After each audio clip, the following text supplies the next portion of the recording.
Hey everybody, we're live and wow, what a game, an unexpected blowout. And of course, they're partying in Philadelphia for copyright reasons. I can't show the video or the sound, but I'm watching with my mom and we were watching people climb up the poles uh, on Broad Street in downtown Philadelphia celebrating. You might remember that during the NFC Championship game, there were a couple of people that got a little too rambunctious and got up there, okay? And they made it a bit too much of a party, and one of them sadly fell to their death. So let's hope and pray that doesn't happen as this goes on. I see smoke in the air. I hope that's not what I think it is, tear gas. The police want the crowd to disperse. They're trying to get people to go home. They're saying, hey, folks, go home. And these folks are in no mood to go home. They are trying to disperse because I don't think they want any of the, excuse the pun, smoke from a week ago.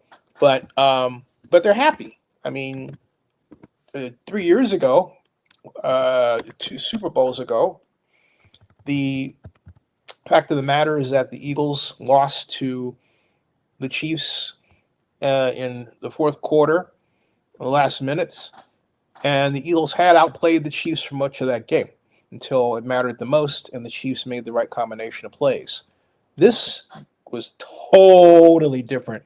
This was a totally different outcome. Very weird, very unusual, because really neither quarterback did well enough to normally net an MVP award.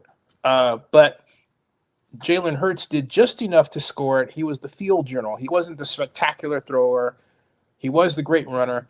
In fact, he set a record for yards, 72 yards to be exact, in the Super Bowl running as a quarterback, which is a signal to Lamar Jackson that, hey, when you get to the Super Bowl, and he will, this is what you got to be if he's of a mind to do so, and his coaches as well. So what does it say? A lot of people are saying, well, the Chiefs dynasty is over. And then they've got a video of Travis Kelce leaving right here of the Super Bowl for potentially a final time. But he's not with Taylor Swift. He's not walking with Taylor. Taylor was there. So that's interesting in of itself. I have never seen it. You have to see this, folks. You got to see this. I haven't seen this before. You have to see this. Travis Kelce is walking away. Maybe he's going to meet her someplace. Maybe they've got a different arrangement because of the crowd, which I can understand. But it is still notable that here is Travis Kelce right here leaving the locker room and walking down that aisle by himself. Maybe he'll eventually meet Taylor. Let's hope so. Didn't quite expect to see that. Or as they say, what's the saying now? Didn't have that on my bingo card, right? So before we go back to the Travis Kelce, story within the story as it comes out, let's look at what happened. Let's look at from a numerical standpoint this clear, utter, total, statistical destruction. And here it is. This is from on the ESPN website. And as you can see, first of all, let's take a look at from starting with Patrick Mahomes on the left, and then also zooming in a bit so you can get a better picture of what's going on here. And once more, all right? I think that's good enough, okay? So you can see that, right? And Patrick Mahomes, we scroll up here, 21 of 32, 257 yards, 3 touchdowns and 2 interceptions. He was sacked 6 times. Now, for much of the game, even in the third quarter, these numbers were paltry. And Mahomes hadn't even broke the 60-yard mark. He was at 54 yards, I believe, by the half. Just not the kind of performance you would expect to see, but also it wasn't the game plan. And what I said, and I actually made a video about what happened, was that the Eagles were actually using their front four, but the reason why they were able to get away with their front four is they had their their 7 defensive backs back there and sitting in too high safety, man-for-man coverage, occasional zone, but they were at the right depth to meet the Chiefs where their receiving patterns would break off.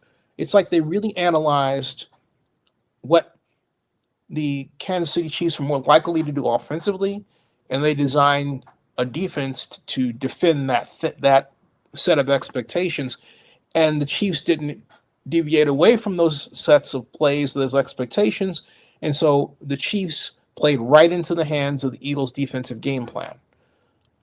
All they had to do, all the Chiefs had to do was basically call quick passes.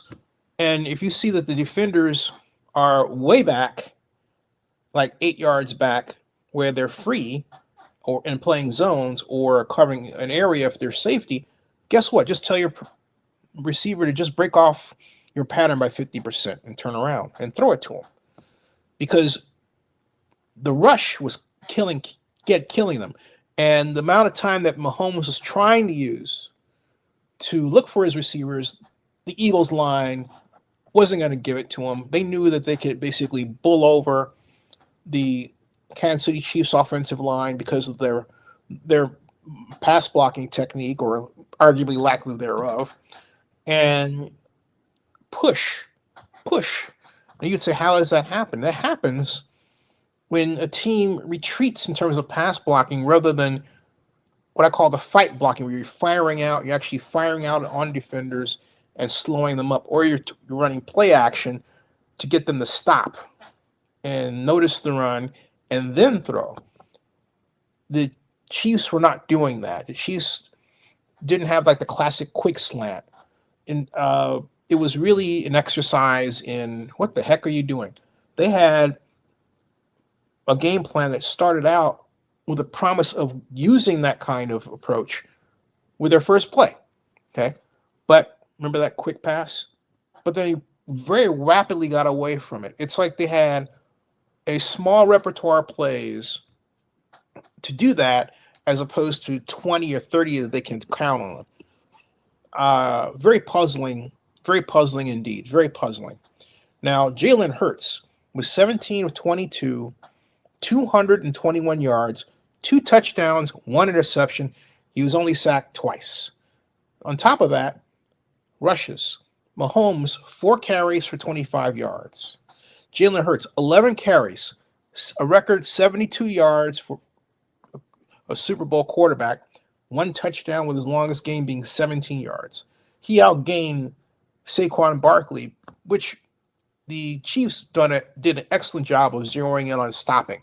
Maybe too good a job. It's like they really spent a lot of time thinking that, hey, you know what? The Eagles are going to force feed Saquon Barkley the ball, and we got to stop them. That really it looks like how the game plan was designed. And so they made a horrible mistake, but wherever Saquon went, they were there. Whew. Oh my Lord. It's like they almost sold out on the passing game, thinking, okay, we're going to stop the run and make Jalen Hurtz beat us with his arm. But they forgot about 2 things. First of all, the fact that Hurtz himself can run. And then that, hey, the Eagles have A.J. Brown and Devontae Adams and a number of great receivers, Dallas Goedert at tight end. And they just forgot about these folks, all right? So you've got Saquon Barkley. He had 25 carries but for 57 yards, all right? That's just over a 2-yard average. So they did an excellent job. The Eagles just stopping the run. But if you take a look at Jalen Hurtz, 11 for 72, you're looking at over 6 yards, closer to 7 yards per rush, right? It's 11 for 72, so over 6 yards per rush. And then as you go down with receiving, Xavier Worthy, I was going to make a video predicting that Worthy was going to be the guy that was a breakout star, and I was right. He was 8 receptions for 157 yards, 2 touchdowns, his longest a 50-yarder. And I thought that the Chiefs' game plan would feature, since they're going for a three-peat, right? Hey, long bomb to Worthy right out the gate. First play from line of scrimmage, play action fake, roll to the right, cross field, deep pass to Worthy. Or roll to the right, cross field, deep pass to Worthy running a post behind the defensive backs because he's that fast, right? They didn't do it. Okay. It did not happen at all. It did not happen at all. And so again, it's one of these things where you say, why? You know, why? Travis Kelce was 4 for 39. He should have been 10 for 70. DeAndre Hopkins was just 2 for 18 yards. Juju Smith-Schuster was 2. Hollywood Brown was 2. Kareem Hunt, Isaiah Pacheco, and Noah Gray were all 1 each. Now for the Eagles in receiving, Devonta Smith led all receivers, 4 for 69 yards, 1 touchdown. And I said Devonta Adams. I meant Devonta Smith talking about the receivers. A.J. Brown was 3 for 43 and a touchdown. Then Jahan Dotson was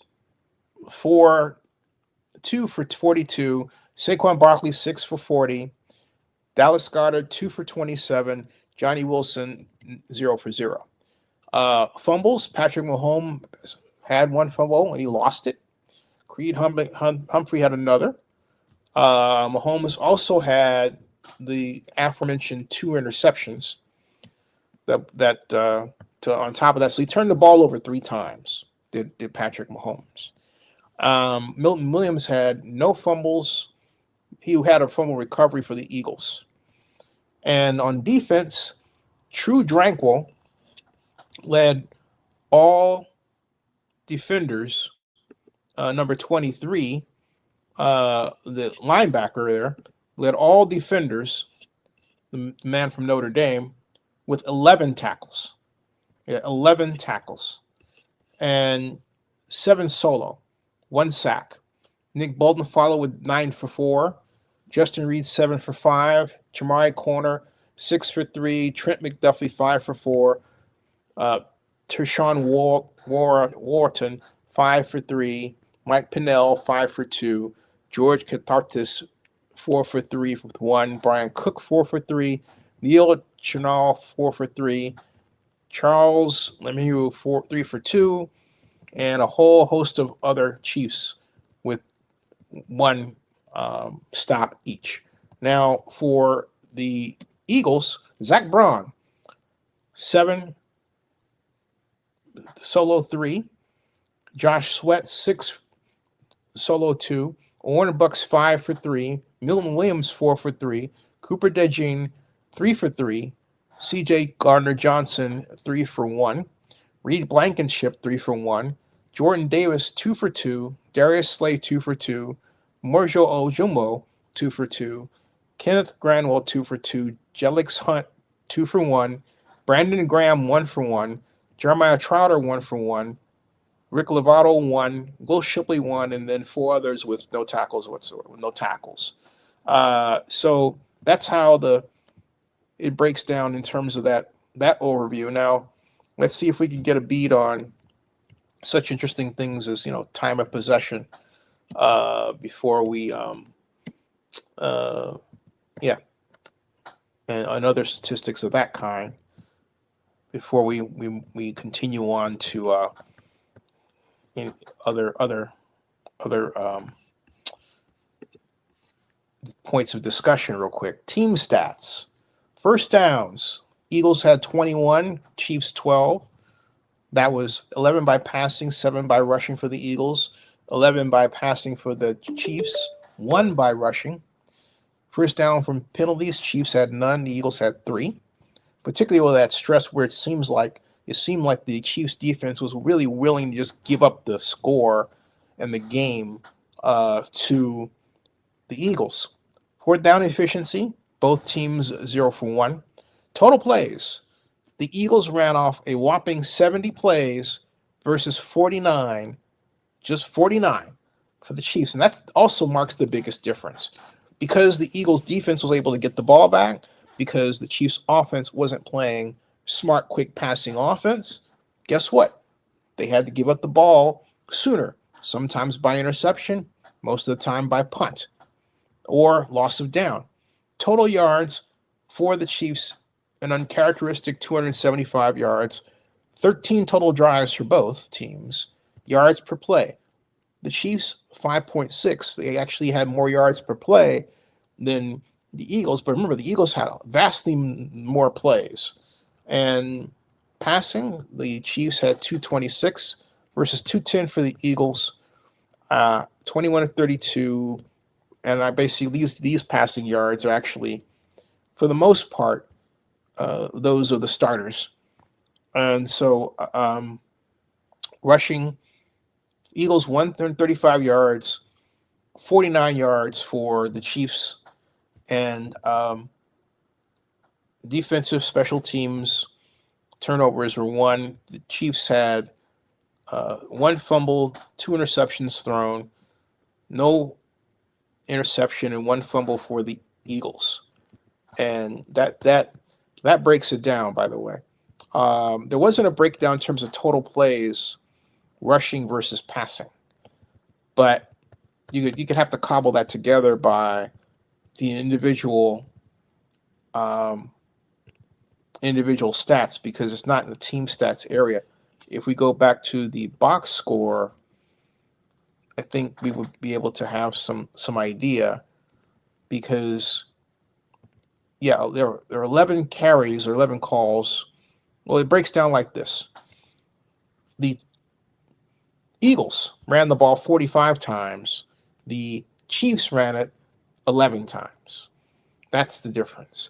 And because of the play of the defense, and because of the fact that the Chiefs were using a passing game that was literally playing into the hands of the Eagles pass rush, the Chiefs were getting rid of the ball earlier, and therefore the defense of the Eagles had done its job, giving the ball back to its offense, which had 70 turns at the bat to do something with it. And that really is where it comes out, folks. That's where it comes out. Now, the most valuable player is Jalen Hurtz, and the NFL, I'm on the NFL press list, actually sent over the press release, which is now on zinnereport.com, which realized a 50% increase in traffic on Super Bowl Sunday. 6,210 unique visitors for the day. Now, when we go to look at what was written about Mr. Hurtz here, I posted it here, as I said, and I'm about to add that right here.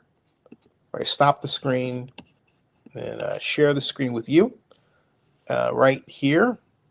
If you've not visited NFL News by Zenny62.com, there is our beautiful site, and with the Super Bowl logo. And right here, according to the Jetpack, we had a really substantial increase in traffic, which I have to look at later at what Jetpack was reporting. I have the commissioner's press conference here, the important dates in the league, my 7-hour live stream from the fall NFL owners meeting, Kendrick Lamar to perform, and this is Philadelphia Eagles quarterback Jalen Hurtz wins Pete Rozelle Trophy as Super Bowl 59 most valuable player. That's right.